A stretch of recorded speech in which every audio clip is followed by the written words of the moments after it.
Happy Sunday, y'all, and happy Mother's Day, and welcome to the last episode of Sunday Soul Season 3. Yes, so I need you to know one thing as we wrap up this season. Buddy is loving being in this episode as well. I need you to know that we take breaks now between seasons. I have met so many amazing people out on the road. They're like, yes, I see her stuff every Sunday and we watch it and we're inspired by it and we love Sunday Soul. I don't want you to think for the next 6 weeks when you do not see Sunday Soul that we're not coming back.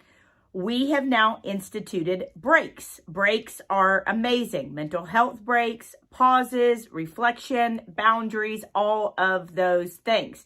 So that is actually what I want to talk to you about today on this last episode as we wrap up, because I just got off the road from 3 states, 4 cities, and one of those was SMU in Dallas. Love my Kings there, my Queen Lisa, the coaches, the players, the staff. They are just absolutely amazing. And special shout out to Coach Dyke's wife. I just absolutely love his wife, and all coaches' wives out there. They do such a great job. And to all the mothers out there, it is Mother's Day today.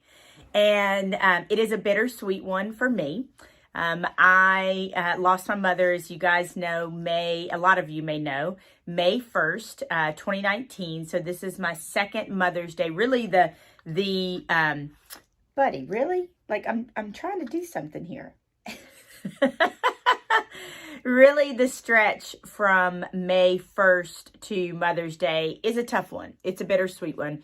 We celebrate my mom's homegoing, if you will, to heaven, the day that we laid her to rest. My best friend, Jean, and her family offered up their beautiful home, and we had a homegoing, and then right after that is Mother's Day, so it's hard. So I recognize today for a lot of people, and I'm probably going to cry. I have to get some tissue here I don't know if anybody else does this. Places they go, they keep little things from the places they go, shampoo bottles, different things. I stayed at the Hotel Monteleone, one of my favorite cities, favorite hotels. First time ever there. I'd been in the Hotel Monteleone, but never got to stay there, and I stayed there a couple of months ago, right as soon as I went out on the road from seeing my Kings and Queens at LSU. And so I don't know if anybody else takes little tchotchkes and little things like this, but I definitely took it, and that's where I'm going to use this today. So Mother's Day, it is, it's hard. It's a hard day for a lot of people. A lot of us, our mothers are in heaven. You have bonus moms today. Shout out to the bonus moms. You have adopted moms today. You have, I saw a friend of mine who adopted a beautiful little girl from China, and she, she talked about the birth mother that was so brave in China and went and gave up her baby girl at the orphanage. And so birth mothers that have given up their children, that are looking for their children to this day, that some that aren't, that will never look, but know that they birthed them and know that they're out there somewhere. I am holding space and praying for those today that have a strained relationship with their mother or their child. So that's really hard for them. I am praying today for those that have recently miscarried or have miscarried in the past. I sat with a person this week that said that they had held 6 of their born but passed away children. 6. So my heart is with you as well. My heart is with all the single mamas that have been extraordinary, amazing, and have had to fill so many roles, and that have had to hustle and push and fight and struggle. And my heart goes out to you. My heart goes out to incarcerated mamas. My heart goes out to those that are waiting on incarcerated mamas to get out. And my heart goes out to those whose mamas are in heaven. And or whatever it is you believe, wherever it is you believe they've gone. I'll tell you, I believe my mom's in heaven. I believe she is healed. I believe she is whole.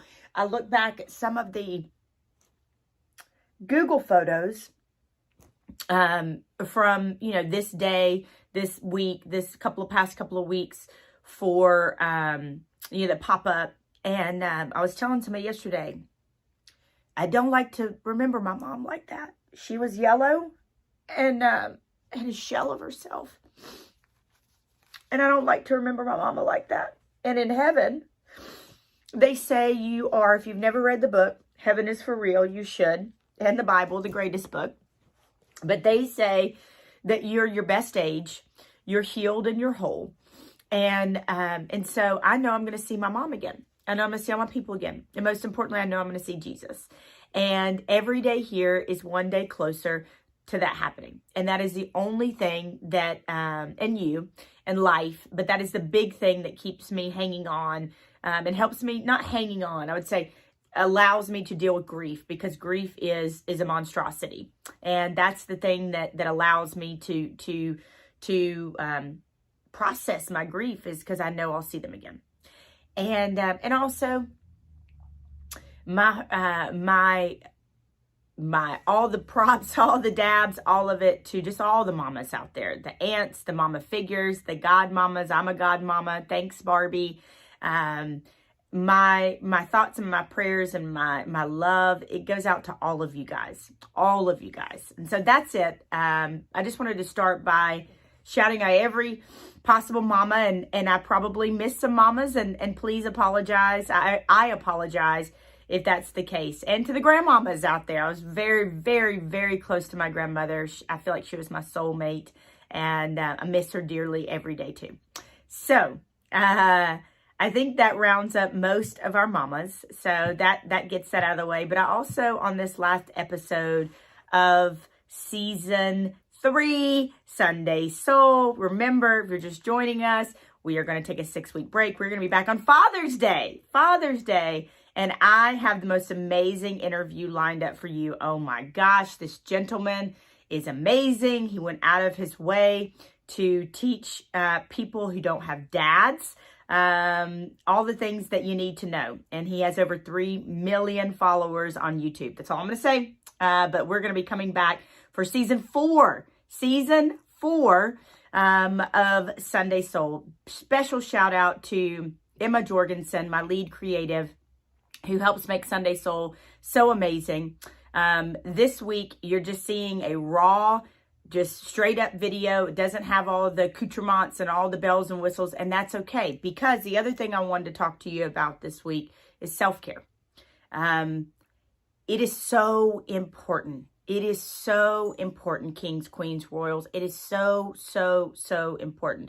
So the last 7 days, as I mentioned, I've been out on the road, and I have been in 3 states, 4 cities: Sioux Falls, South Dakota, Savannah, Atlanta, and Dallas, Texas, with my SMU kings and queens. And in South Dakota, I was with SMSU at a women's conference. It was so amazing. Did some creative work in Savannah, and then was with the Atlanta Falcons and NAIA Women's Flag Football Championship, the first ever, making history. Got to kick that off. I called them my hype girl. Got to get them all hype and ready to go. First ever championship. I said, there'll be many behind you, but they'll never be who you are. There'll never be another you, another first. So it was an amazing week. And I had been sick before that, and then healed up, and then rolled right into traveling. And so the big thing that I recognized, we had this episode, and we had one other episode last week for Sunday Soul. And one of the things that I had to prioritize myself, and I teach this all over the country, is I had to prioritize my own mental health. The way I was traveling, the speed at which I was traveling, the veracity, the bigness, the largeness of my schedule, it was literally back to back to back to back, airport, go, go, go, go, go, go, go. It was taxing emotionally, physically, psychologically. When I got back at the airport last Wednesday, it's the best kind of work I get to do, but it's soul work, and it's heavy, and it's amazing, and it's hard, and I'm an empath. And I remember crying in the Atlanta airport when I got home, and it was like the best weight, but it was the collective weight of everybody's dreams and hopes and ideas and passions and just their life force that I had encountered and impacted and touched over the past week. And it was heavy in a beautiful way. If you can feel me, I love that. If you can feel me, I love that. And so we talked about that on one of my stories a couple of weeks ago. People being burnt out, people feeling like they had to do it all, people feeling like all of those things, right? And so I really just wanted to say we had a schedule set for the end of Sunday Soul. We had all these things, the last 2 episodes, but life got in the way. And I had to say to myself, I preach and talk about self-care all over the country. This is part of the movement that I created with I'm Changing the Narrative. Am I going to practice it in my own life? Am I going to practice in my own life? I know this is what we had set out to do, but God knows I need to pivot.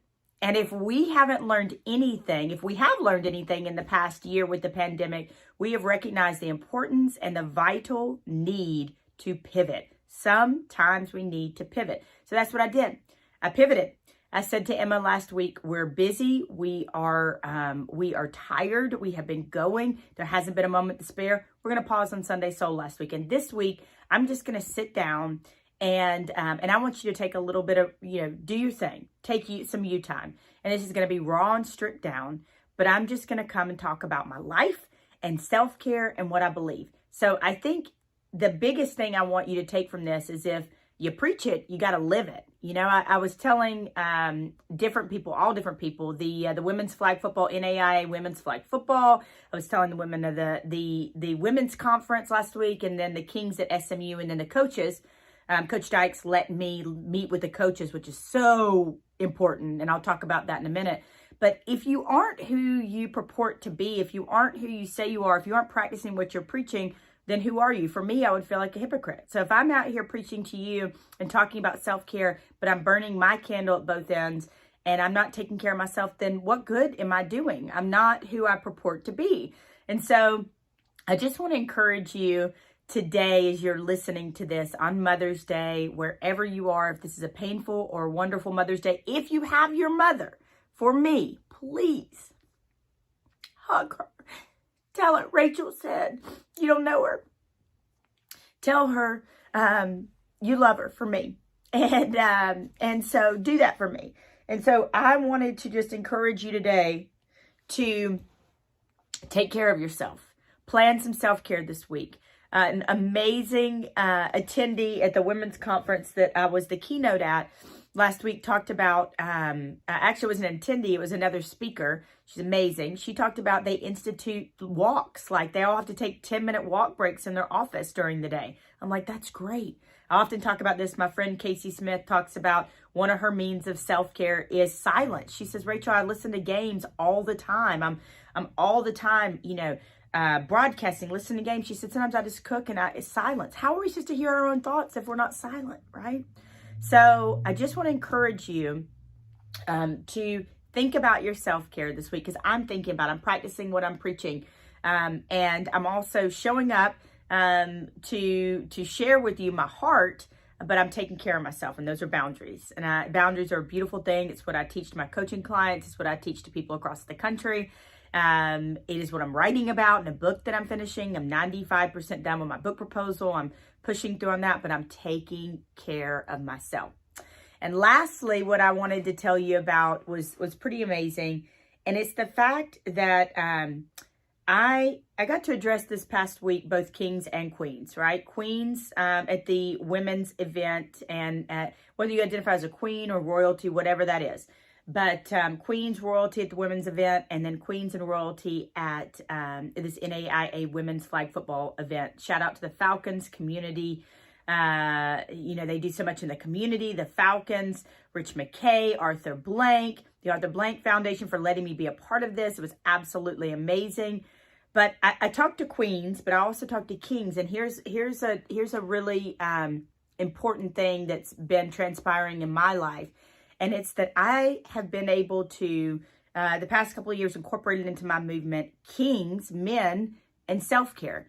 Do you know, when I ask men, everybody has a man, loves a man. It might be a dad, a father, a brother, an uncle, whatever. You have a man in your life. And 99% of the time when I ask men, who in here knows what kind of self-care fills your soul? Literally 2 or 3 hands, maybe 5 will go up in a large crowd. Listen, queens, we are queens of royalty. We are taught to talk about bubble baths and getting your nails done. I need a nail done. And all of these things growing up, men are not conditioned and taught to talk about self-care and mental health.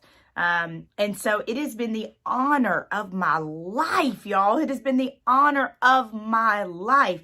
As one of the great things that I do is to talk to men about self-care, because we all want our men to be okay. We all want our men to take off the mask, not the COVID mask, the proverbial mask you're wearing. We all want our men not to be, shut up, man up, put some dirt on it, keep moving. We want them to admit if they need help. We want them to admit if they are struggling. We don't want them to feel like they have to carry the weight of the world. We want to do something about the stigma of mental health. We want to do something about the rising rates of suicide, of mental health issues. And we want to change the narrative on mental health, because, a lot of people think that mental health is just, depression, anxiety, bipolar, mental health is also mental fitness. What are we doing on a daily basis to make sure that we stay good up here, right? Up here.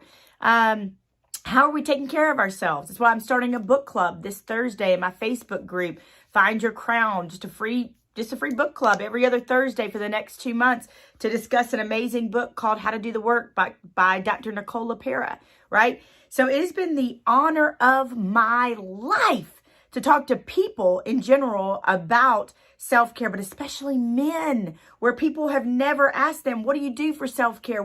Let's investigate. What feeds your soul? How are you taking care of yourself? And then it was so amazing. Coach Dykes allowed me, and the Life After Ball program, shout out to Lisa at SMU, allowed me then, after the meeting with the players, to sit down with the coaches. Because here's a reality. If I tell a young man, hey, it's okay to ask for help. Hey, you don't have to be so strong. Hey, you've never been so strong. Is when you ask for help, be vulnerable, share what's going on. They go back to a coach that is not evolved himself, or not doing his own work, or hasn't taken off his own mask. And he goes back to him and ostracizes him or talks down to him, says he's weak for having mental issues. Then what are we doing? Right? We've got to train the trainer. We've got to coach the coaches. We've got to, because oftentimes coaches they're just grown up players. They're just grown up little boys that maybe have dealt with their stuff, or maybe they haven't. And the culture of coaching is grind, go in the office from 6 a.m. to 12 p.m. at night. That's why I have such a huge place in my heart for coaches' wives, right?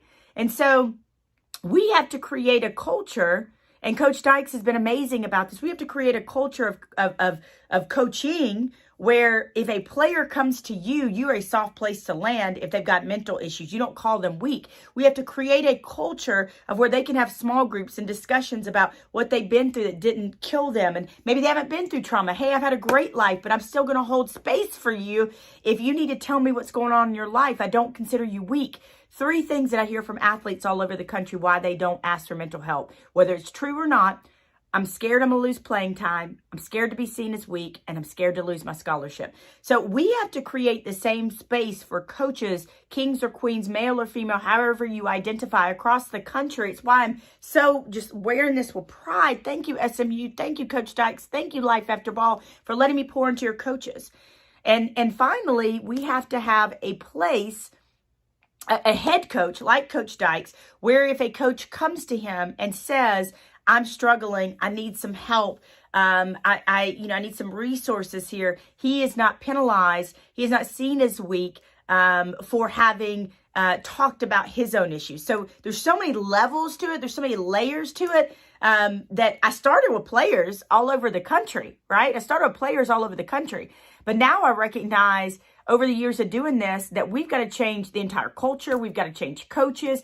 I help parents. We just brought on a parent liaison, Linda Fajoko, Braden Fajoko's mom, who used to play for LSU and now plays for the Chargers, one of my kings with pals, player alignment liaison, which that's the 3rd Thursday of this month. the third Thursday of every month at 8 p.m. Eastern. Drop me a message. We will get you the information for that. And that is just a 1-hour call, player alignment liaison, where former players come together, coaches, current players, and we talk about inspiration, money tips, business tips, financial tips, and if you need mental health resources. We do it as a free deal for people that to be there when the lights go out.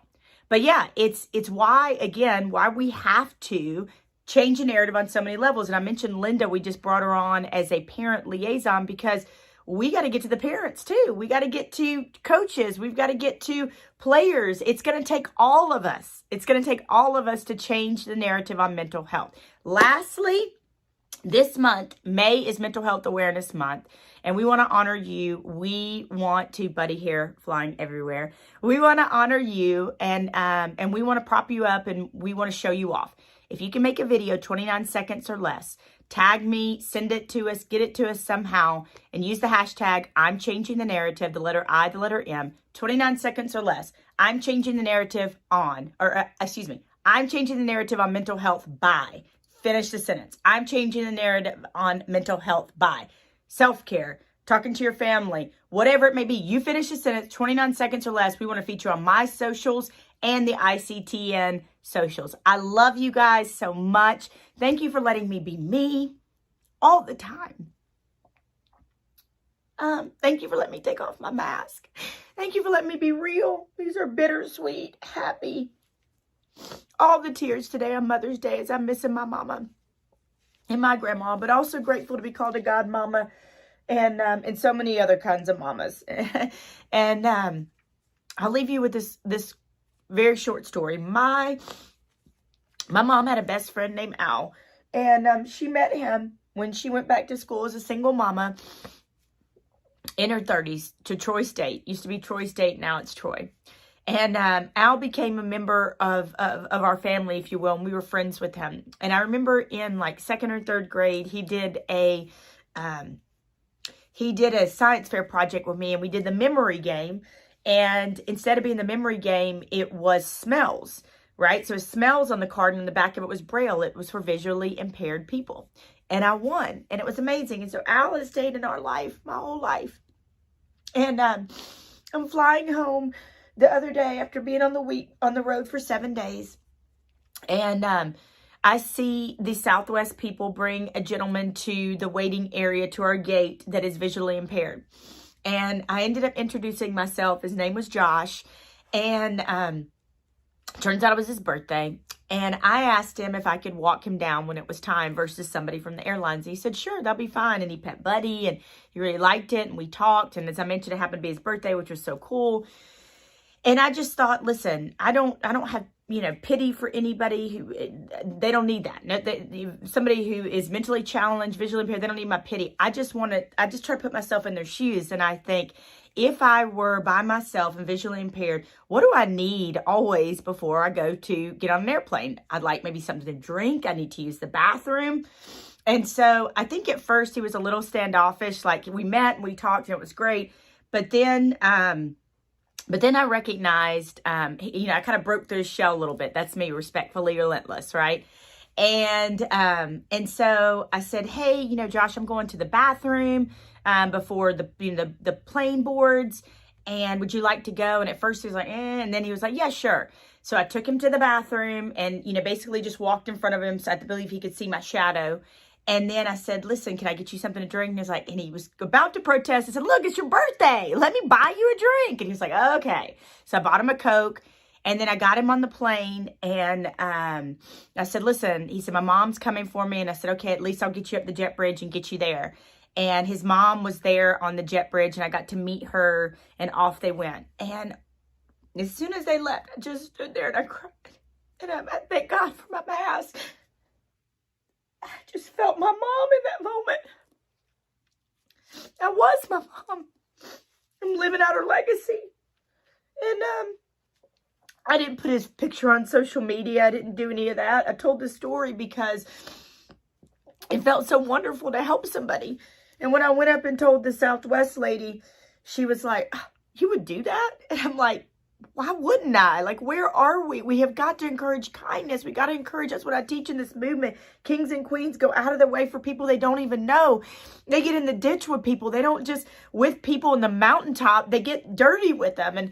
And sure, he could have had somebody from the airlines come and get him, because Southwest is one of my favorite. But I wanted to do it. I wanted to help him. And I wanted to be a little Gigi. That's was my mom's nickname, Gigi, Georgia.